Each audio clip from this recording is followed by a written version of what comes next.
పెరుగుతున్న ధరలు యక్షప్రశ్నలు వేస్తున్నాయి. యుగశక్తి గాయత్రీ పత్రిక ఆధ్యాత్మిక పత్రికే అయిన వ్యక్తికి ఆధ్యాత్మిక వికాసంతో పాటు సమాజానికి సమగ్ర వికాసాన్ని అందిస్తుంది.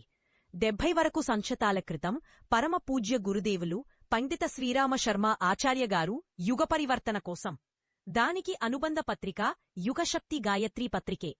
అఖండ జ్యోతి పత్రికతో సమానంగా యుగశక్తి గాయత్రి అనేక సమస్యలను స్పృశిస్తూ ప్రజలను జాగృతం చేస్తూ ఉంది. ప్రజల యొక్క దైనందిన సమస్యలను కూడా చర్చితూ ఈనాటి పత్రికలను అధిగమిస్తూ ఉంది.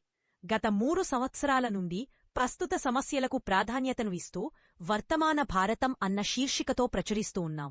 దానిలో భాగంగా ప్రధానమైన సమస్య పెరిగిపోతున్న ధరల గురించి చర్చించడం జరుగుతుంది. స్వత్వాన్నే కోల్పోతున్నాం. మన గణతంత్రానికి 1901 డిసెంబర్ నాటికి 60 సంవత్సరాలు నిండిపోయాయి. 60 సంవత్సరం ఆరంభమయ్యింది. సమాచార పత్రికలు అన్నీ ఈ 60 సంవత్సరాలలో జరిగిన అభివృద్ధిని గురించి, లోపాలను గురించి వివరిస్తూ వ్రాశాయి. ఆడంబరమైన వస్తు సామాగ్రిలో మన స్వత్వాన్నే కోల్పోయామన్న శీర్షిక మీద దృష్టి పడింది. అది నేరుగా హృదయాన్ని తాకింది. నిజం చెప్పాలంటే మన ఎలక్ట్రానిక్ మీడియా దేశపు నలుమూలలా వ్యాపించి ఉన్నది. ఈ వస్తు సంస్కృతి తన ప్రత్యేకతను చాటుకుంటూ ఉంది. చిన్న పెద్ద నగరాలలో ప్రవేశించిన వస్తు సామాగ్రిలో దేశీయత లేకుండా పోయింది. ఇటీవలి కమ్మకున్న ఆర్థిక మాంద్యం కారణంగా వస్తు సామాగ్రి కుప్పలు పడింది. అందువల్ల ఒక పెద్ద కంపెనీ బిగ్ బజారులో ఒకటి కొంటే ఒకటి ఉచితమంటూ వ్యాపారం కొనసాగించింది. ఇక జనం ఎంతగా ఎగబడ్డారంటే పోలీసులు లాఠీచార్జీ చేయాల్సి వచ్చింది. ఒకచోట కాదు, అనేక చోట్ల ఈ దృశ్యాలు కనిపిస్తూ ఉన్నాయి. ప్రపంచీకరణం వ్యర్థమయ్యింది. భారతీయ మహిళలకు దైనందిన జీవితంతో పెరుగున్న ధరలతో సంబంధం ఉంది. అయినా వారు ఈనాడు తమ బడ్జెట్ను తాము తయారు చేసుకునే స్థితిలో లేరు. గ్రామాలలో, నగరాలలో, మహానగరాలలో కనిపిస్తూ ఉన్న అసలైన భారతదేశం ఇది.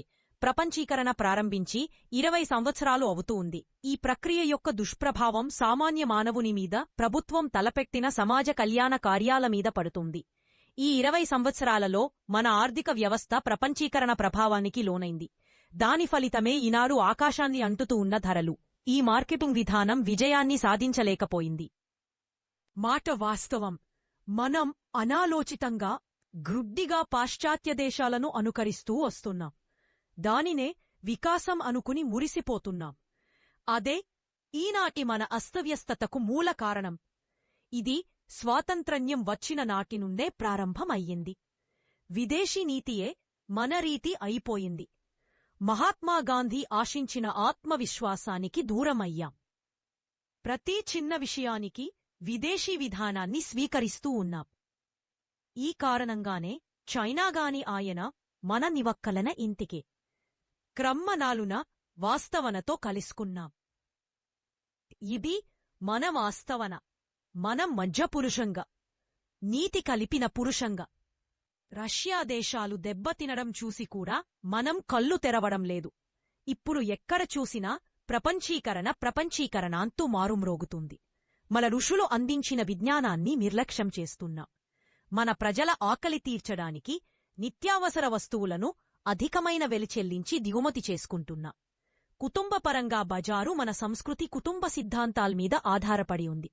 కాని ఇప్పుడది అసమానత, లాభపేక్ష, నల్లబజారు, పర్యావరణ కాలుష్యం, గ్రుడ్డిగా మొదలైన నగరీకరణ, పెరుగుతున్న పేదరికంతో పాటు పెరుగుతున్న ధరల చేతిలో చిక్కుకుని ఉంది. ఆధ్యాత్మిక వికాస సిద్ధాంతం అందరూ సమానంగా అభివృద్ధి చెందాలి అంటోంది. ఇదే విషయం మీద గ్రామాలలోనూ, మురికివాడలలోనూ నివసిస్తూ సాధారణ మనుషులు, కూలీనాలి జనం కూడా చర్చిస్తూ ఉన్నారు. అయినప్పటికీ శ్రామికుడు కూడా పరిశ్రమల గూర్చి ఆలోచిస్తూ ఉన్నారు. ఆధ్యాత్మికవాదాన్ని, సమాజవాదాన్ని పూర్తిగా వదిలేశాం. చూస్తూ ఉండగానే ప్రపంచమంతా సంచరిస్తూ ఉన్నాం. మార్కెటింగ్లో ఒక అంగంగా తయారయ్యాం. దాని పరిణామ చూస్తూనే ఉన్నాం. ఇప్పుడు మనది ఇండియానా, భారతదేశమా, ఏమని పిలవాలి? మన గణతంత్ర గజం తప్పుడు మార్గంలో నడుస్తుందా అన్న ప్రశ్నార్థకం మన ముందు సిద్ధంగా ఉంది. 20 రూపాయలలో రోజు గడుపుకునే వ్యక్తులు ఈనాడు మన దేశంలో 500 కోట్ల మంది ఉన్నారు. ప్రతిరోజు పట్టెలు మెతుకుల కోసం పోరాడుతూ ఉన్నారు. 19 తలసరి పంట ధాన్యం 9.4 గ్రాములు ఉంటే దేనినిలో 4,000 వరకు మాత్రమే వచ్చింది. మధ్యలో 4 గ్రాముల వరకు మాత్రమే వచ్చింది.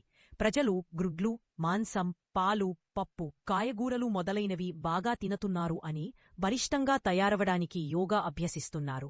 అని కొందరు అంటూ ఉంటారు. ఇండియా యొక్క ఏజెంట్లు 30 కోట్ల మంది భారతదేశాన్ని ఆ దృష్టితోనే చూస్తూ ఉంటారు. పెదవారికి ఆకలి అంటే రొట్టెకు అన్నానికి బదులు బ్రెడ్ తినవచ్చు కదా అన్నాడట ఒక విదేశీ మంత్రి. అదుపుకాని ధరలు పెరుగుతున్నా ఆహార పదార్థాల ధరలు వశం కావడం లేదు. గత సంవత్సరముంది చివరిలో ఈ వస్తువుల ధర పెరిగి 20 సంబంధుల వరకు చేరుకుంది. గడిచిన ఒక్క సంవత్సరంలో బంగాళదుంపల ధర రెట్టింపు అయింది. పప్పుల ధరలు 40% కన్నా ఎక్కువగా పెరిగిపోయి, కాయగూరల ధరలు 40% మించిపోయి, మధ్యతరగతి వ్యక్తి తన ఆదాయంలో ఒక పెద్ద భాగం ఈ విధంగా తిండికి ఖర్చు పెట్టాల్సి వస్తే అతను ఇతరమైన వస్తువు ఏదీ కూడా జీవితంలో కొనలేడు. పంచదార ధర 40 రూపాయల నుండి 48 రూపాయల వరకు పెరిగింది. పంచదార ధరలో పెరుగుతున్న చేడు ప్రతివారిని బాధిస్తుంది. అన్నింటికన్నా తప్పనిసరి అయిన బియ్యం, గోధుమ పిండి ధర కిలో ఒక్క ఇంటికి 18 నుండి 20 రూపాయల వరకు పెరిగిపోయింది. ఇలాంటి పరిస్థితిలో పంచదార కొనడం అనేది ఒక కలగా మిగిలిపోతుంది. మోసగాళ్లు, నల్లబజారు వాళ్లు నిర్భయంగా విజృంభిస్తూ ఉన్నారు. కల్తీ వ్యాపారం రెక్కలు విప్పుకుంది.